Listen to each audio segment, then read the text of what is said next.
sehari tidak. Tak cukup dia puasa Nabi Daud, dia puasa-puasa sunnah lainnya. Istrinya nutup aurat dengan sempurna, pakai nikob, pakai cadar, pakai purda, pakai manset, pakai kos kaki. Suaminya 5 waktu ke masjid tak tertinggal takbiratul ula. Anak-anaknya di pondok pesantren hafiz dan hafizah.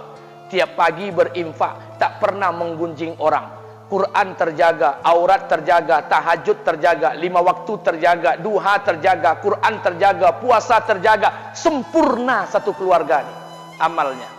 Tapi sudah 8 tahun dia tak tengok ayah ibunya. Sudah bertahun-tahun dia tak nyapa kedua orang tuanya. Sudah bertahun-tahun dia tak berhubungan baik dengan ayah ibunya. Sudah berminggu-minggu dia berkelahi dengan ayah ibunya. Sudah berhari-hari dia bermusuhan dengan kedua orang tuanya. Maka anak seperti ini, seluruh amal yang mereka kerjakan tertolak di sisi Allah Subhanahu wa taala, tidak akan diterima Allah.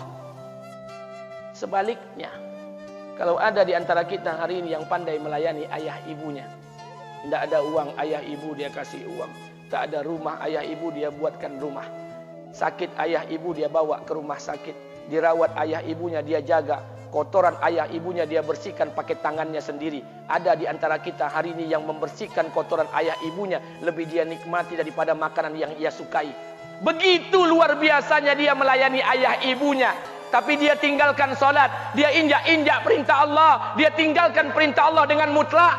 Maka kebaikan satu orang anak ini kepada ayah ibunya seluruhnya tidak diterima Allah Subhanahu wa taala.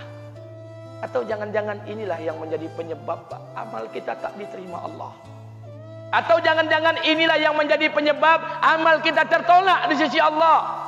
Kita solat juga, kita sujud juga, kita puasa juga, kita ngaji juga, kita dengarkan ceramah juga. Maka oleh karena itu, Pak, Bu, ayah kita tuh tinggal di kampung, ayah ibu tinggal di kampung sana. Terkadang ayah ibu kita tak sekolah, SD, SMP, SMA tak tamat. Dia sekolahkan kita SD, SMP, SMA, S1, S2, S3 dengan harapan hidup kita lebih baik daripada keadaan dia sekarang. Tapi apa yang membuat kita jarang untuk menjenguk mereka? Saya ingin sampaikan buat kita bersama. Ayah ibu kita tak tahu kita ni eselon 1, eselon 2, Pak. Ayah ibu kita tak tahu pangkat PNS kita 3A, 3B, 3C, 3D, 4A, 4B, 4C, 4D. Ayah ibu kita tak tahu kita ni public figure. Ayah ibu kita tak tahu dan tak mau tahu. Yang dia tahu kita ni anaknya. Ayah ibu kita tak tahu kita punya sawit berapa. Ayah ibu kita tak butuh mobil kita. Dia tak butuh rumah kita. Tapi yang dia butuhkan kita. Apa yang membuat kita jarang untuk menjenguk mereka? Tahun 2016 di Masjid Damai Langgeng, saya diundang ceramah di sana. Habis pulang ceramah, saya baca WA SMS. Ada seorang ustadz Pekanbaru kirimkan WA dengan saya. Saya baca 2 kali, air mata saya menetes. Kenapa? Karena WA itu berisi cerita satu orang ibu sedang menelpon anaknya. Ibunya nelpon anaknya. Assalamualaikum nak. Waalaikumsalam kata anaknya. Kata ibunya, nak, sudah 1 bulan kau tak tengok ibu. Apa yang membuat engkau berhalangan, nak? Apakah kau sibuk dengan pekerjaanmu?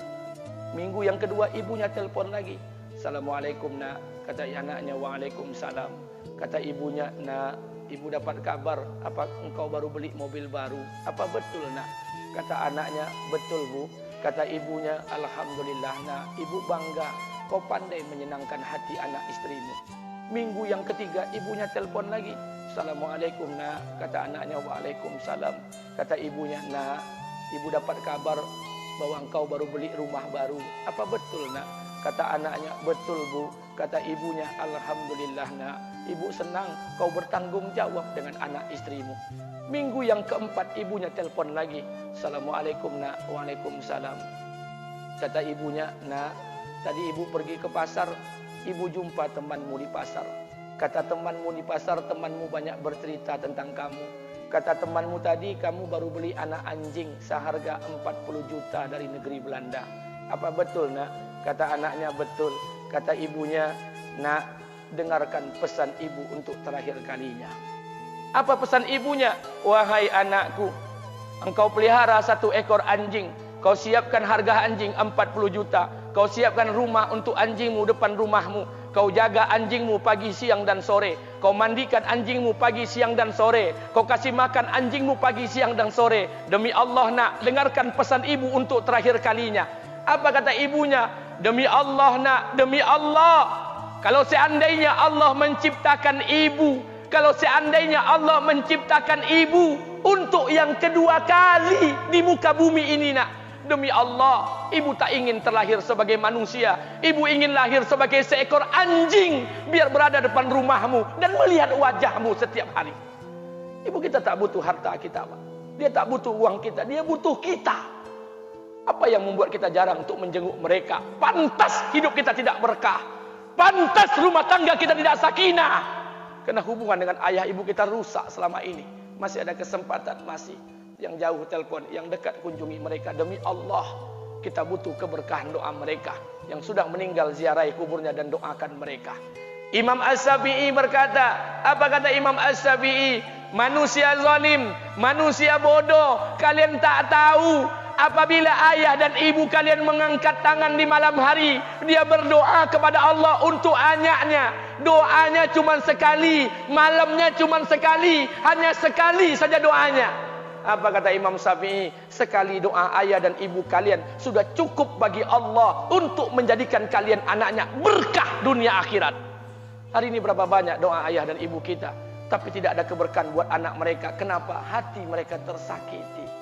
Maka pulang, Pak, cari mak bapak kita. Kita punya rumah hari ini, Bu, kita punya rumah, punya harta, punya uang, punya pekerjaan, punya kekayaan, punya sawit. Kita jadi orang hari ini jadi pegawai bukan kena sarjana kita, Pak. Kita jadi orang hari ini bukan kena otak kita. Kita jadi orang hari ini bukan kena kepintaran kita. Kita jadi orang hari ini jangan-jangan kena keberkahan doa ayah dan ibu kita yang tak pandai tulis baca di kampung sana. Cari mak bapak kita, Pak. Demi Allah, kita butuh keberkahan doa mereka. Apa guna di kehidupan dunia sementara Allah tidak ridho dengan kehidupan kita? Pantas amal kita tertolak di sisi Allah. Maka pulang ke rumah cari mak dan bapak kita yang masih hidup, duduk bersama mereka. Kalau seandainya kita tak bisa membahagiakan mereka, jangan pernah menyusahkan mereka. Kalau seandainya kita tak bisa membuat mereka tertawa, jangan pernah membuat mereka menangis. Demi Allah, kita hanya punya satu ayah kandung. Kita hanya punya satu ibu kandung. Tidak akan ada ayah kandung yang kedua. Tidak akan ada ibu kandung yang kedua. Harta kita cuma satu. Ayah kita cuma satu. Ibu kita cuma satu. Tidak akan ada ayah kandung yang kedua. Tidak akan ada ibu kandung yang kedua. Pangkat jabatan bisa dicari. Harta bisa diraih. Kesempatan membahagiakan ayah dan ibu kita hanya sekali di kehidupan dunia ini, Pak. Pulanglah. Ketika mereka memanggil, tinggalkan istri, tinggalkan pekerjaan, tinggalkan semua proyek kita. Demi Allah, datangi mereka.